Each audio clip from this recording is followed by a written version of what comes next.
Hey everyone, welcome back to Kevin Reviews. Um, it has been very hard for me recently, um, but if you've read my post or seen my last video, that I was going to do a review for a movie that related to my situation. This is it. So I saw Monster Calls. This is a 2016 film by Participant Media and River Road Entertainment. I have to look because to be honest, I don't want to keep doing this and remember. Um, this is directed by Bayona and is written by Patrick Ness and is also written by Siobhan Dowd, who was the original inspiration behind the characters and the ideas of the film. Um, the cast includes Louis MacDougall, Sigourney Weaver, Felicity Jones, Toby Kebbell, and Liam Neeson as the monster. So I'm gonna try to stick with the review, but if you're wanting to know what's been happening, and you're welcome to even look at the next video regarding what happened to me recently, that's fine too. Um, I think when I talk about this is pretty good. This is going to be pretty obvious.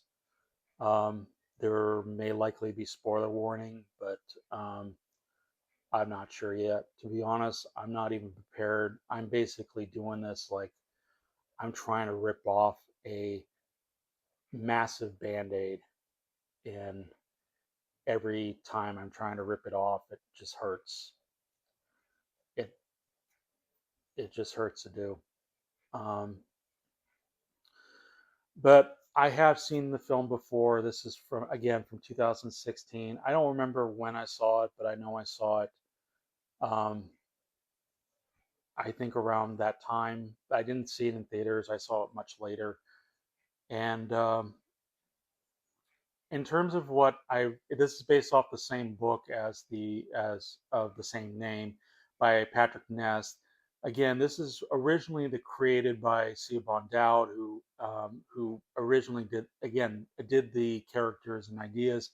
Unfortunately, due to cancer, she passed away, and therefore Patrick Ness took up the reins to basically write the story and eventually work on the film. Um, but that's all I pretty much know about it. Excuse me. Um, the I mean, based on what I'm looking at, like the cover of the book or some of the artwork, it looks so dark and yet strangely beautiful in a way. Because of the use of watercolor and stencils and drawing, it's very artistic, and in a way that coincides with later in the film with our main character. Um, and but overall, that's about all I can say. But I will say that when I first watched it, I remember it being a very good, beautiful movie, but with a lot of ugliness to get through. And this is my review. I'm going to do the best I can with what I have. But like I said, I don't have a script. I'm just kind of trying to get this done because I have tried to watch it before and I never did it because I didn't feel like I could. And some time passes and I think I can, but it's still very hard to do. And I really want to do it um, overall. Um, but yeah, here's my review of A Monster Calls. So, the story in A Monster Calls is Connor O'Malley, played by Louis MacDougall, is is very not a troubled boy, but he's going through a really tough time. Um, he's not only doesn't have any friends, he's bullied often, but the main thing is he's going through is his mom, played by Felicity Jones, is is has a disease that she's trying to conquer, but at the same time, it's slowly killing her. And Connor is going through all these emotions in which, um, you know, having hope and believing that she will get better. Um, but over time, he's having these feelings, these nightmares, even about his mom, and about, a moment where, again, spoiler warning, about letting her go into a pit, into a deep, deep, dark pit. And so that's when the monster comes in. A monster that you just call a monster, and this is played by Liam Neeson, who comes to Connor O'Malley to say he's come for him. But the main thing he's going to do is tell three stories, three unique, complex stories. But at the end of his third tale, Connor O'Malley has to tell him the fourth, his truth, and that's basically the plot. We hear his stories, we watch Connor go through what he's going through, and that's basically it. This is still a very beautiful, beautiful yet ugly to get through kind of movie. It's heartbreaking, it's meaningful, it's complex, it's dark, and it's filled with sorrow and grief, and it's something that encompasses what Connor is going through. Um, for everything he has hope for, and hoping his mom will get better, he doesn't know, and he's going through a hard time trying to figure out what to think or what to feel. And I will say, Lewis MacDougall, I should have gotten an Oscar for his performance in this film, because he does it so well. He really took direction very well.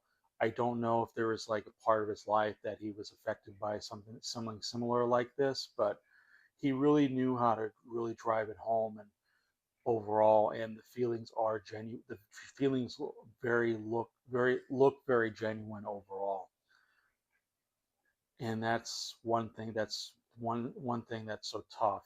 And it almost seems like at times when he's trying to deal with his mom, he's at school, and he's getting bullied a lot, but he doesn't talk back. He doesn't even really like fight back till maybe later in the film, because it likes like he wants to be hurt. He wants to be punished for what he's feeling inside. Um, and it's and yeah, it's really hard to tackle and explore. And but you do feel general empathy and sympathy for what he's going through, and I'm sure some of us have gone through something like this, similar in a similar fashion.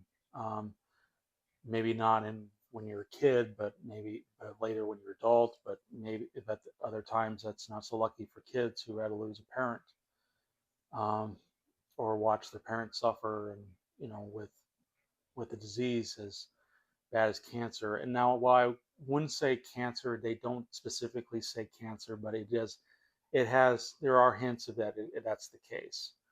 Um, Felicity Jones, again, delivers a great heartbreaking moment.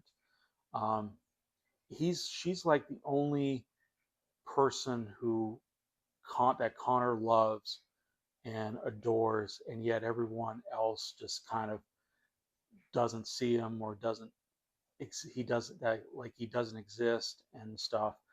Now, granted, we don't really see a lot of what Connor was like um, before his mom became sick. We do get like image of him when he was much younger. Um, but I mean, I'm guessing he really had it hard. the one thing both his mom and share is their artwork. They are very artistic. It's it's very well done. Often done in stencils or pencil or whatnot. It's it's so beautiful the way I kind of watch this artwork, and I'm not into art that much, but it's still interesting to see. Um, but yeah, Felicity Jones, I think, as the mom has a heartbreaking performance near the end of the film, and I remember even crying at that part because it was so hard to see and watch Connor listen to this, um, knowing what the eventual outcome is going to be, even if he wanted to have hope that his mom will be cured and saved.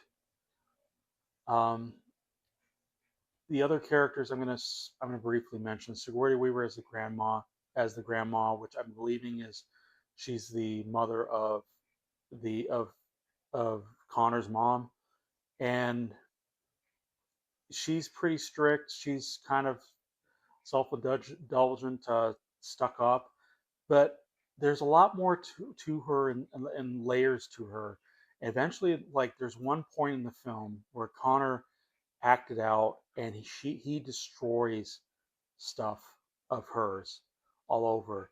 And when she enters, she is filled is you can see the look on her face. It's like really destroyed based on like what's been going on with her daughter, and now seeing all the stuff that meant so much to her destroyed.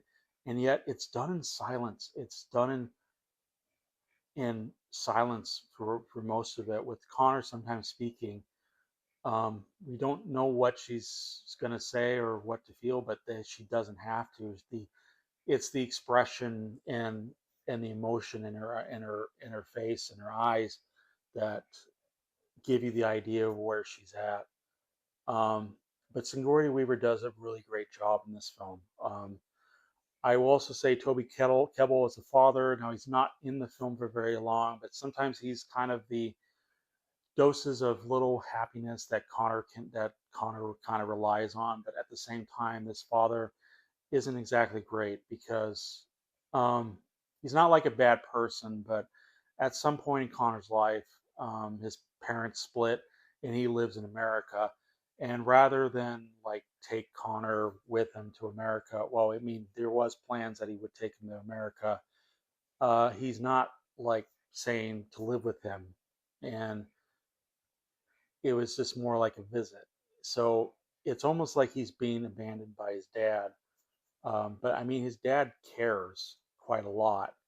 I guess, because of what happened between him and Connor's mom, they he wanted to get away, wanted the pain to be over, and he just wants to enjoy his new life. But I don't think he's quite the bad guy. He really cares for Connor, but at the same time, he's going through all kinds of emotion as well, even though it's not exact. Finally, we have Liam Neeson as the monster. It looks like kind of like the Lord of the Rings Ents, those tree beard, tall looking thing. It's more pronounced though. You get to see a lot more, I think, of the face and like eyes.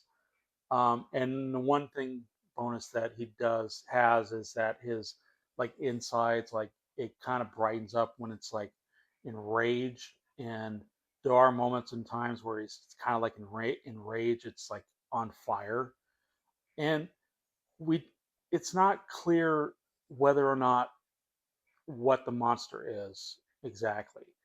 Um, we do get hints that it does become, and that it in a way does become clear what the monster is. But you can interpret it as many you want, like the kind of this death figure, who's just here to help Connor get through things, to understand his emotion, to basically whatever. But you can also interpret as Connor's grief, his emotional well-being, all thrown into this kind of like this ugly looking monster that deep down he's not quite the monster that he supposedly is. Um, and there are moments where even the monster reacts to what Connor is feeling. So you can that there's quite a lot. I love this sound design on the monster. It's done very well. Um, Overall, you can hear the branches and stuff, and the way he kind of tells the stories is also very well done. It's like branches and vines just kind of grow out of him and encompasses Connor to basically tell the stories. So yeah, it's he's Liam Neeson does it very well, and the voice for him is also done very well. Um, Feeling very garbly, but with Liam Neeson, I don't think you can do any wrong.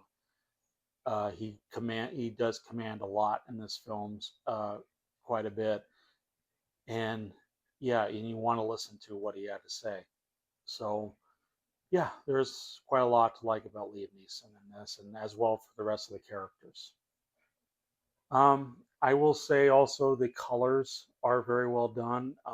It's mostly gray. It's granted takes place in England or somewhere, I don't know exactly where, where it's often kind of rainy and gloomy looking. But I think for something like this, it's for what the tone and what the theme and message that this film is trying to do. You need something like this because it's how you feel in this moment of when you're when someone you love is going through a really hard time and through pain and suffering till eventually that your loved one can be gone. And it certainly feels that way. There are bright moments where it's colorful. Now I will say the best thing were were at least the stories. The stories the monster tells, it switches from the live action CG kind of thing into this watercolor looking CG, and it's colorful. It's bright and colorful at times, but it's also very dark and menacing looking. Um, and the stories are not as cut and dry as you might think. It is very complex, and how the monster explains it is well done. Again, he does it in a vague way, but you can it's basically there to help you interpret the stories themselves, like what the meanings behind the stories and how it relates to Connor, even like maybe that some of the stories even relates to Connor's situation or how he feels. So there's a lot you can take from this overall. Again, very well done, very colorful. I think it's supposed to not take part, but it's supposed to be based off the artwork in the book. So, and that makes sense. And yeah, it's done very well. I don't have anything more to say about that. Um, are there issues? You know what? To be perfectly honest, there isn't really that I can think of.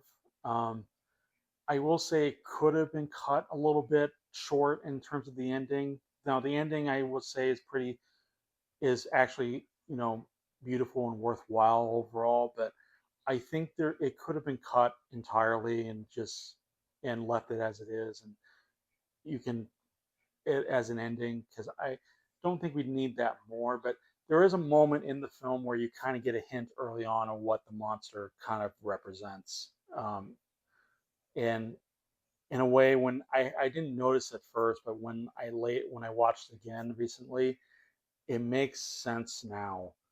Um, Whether it's needed or not, I don't know. The other part of me kind of wishes there was maybe more of the people in Connor's life other than his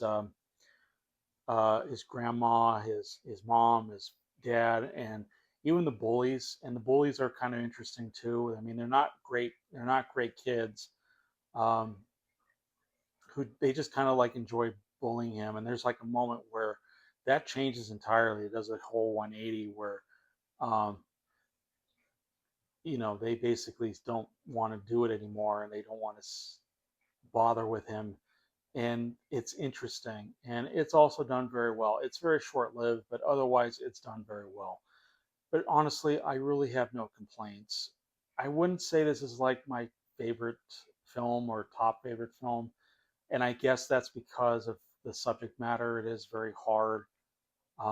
Granted, I mean the last movie, the one of the movies I reviewed, Perks of Being a Wallflower, was also a pretty hard movie, but it had moments where it did take comedic bits and comedic moments and stuff, and it kind of bounced out overall. And I guess because it has kind of a more happier ending, I guess. So, but yeah, I don't think this is a bad movie by any means. So I honestly would give A Monster Calls 5 stars.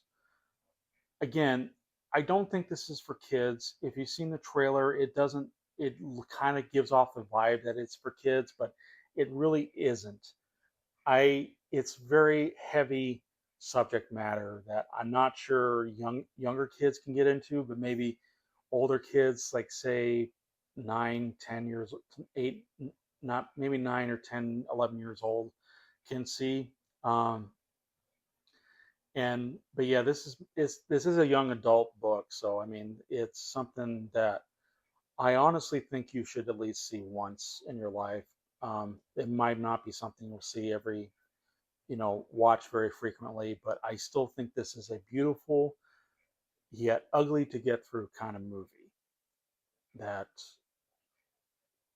is definitely worth it and helps you kind of understand emotions in a way that's better.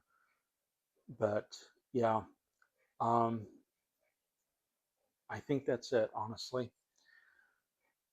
I'm going to go into part two explaining my story, my tale of what happened recently with me and what I've been feeling um, overall.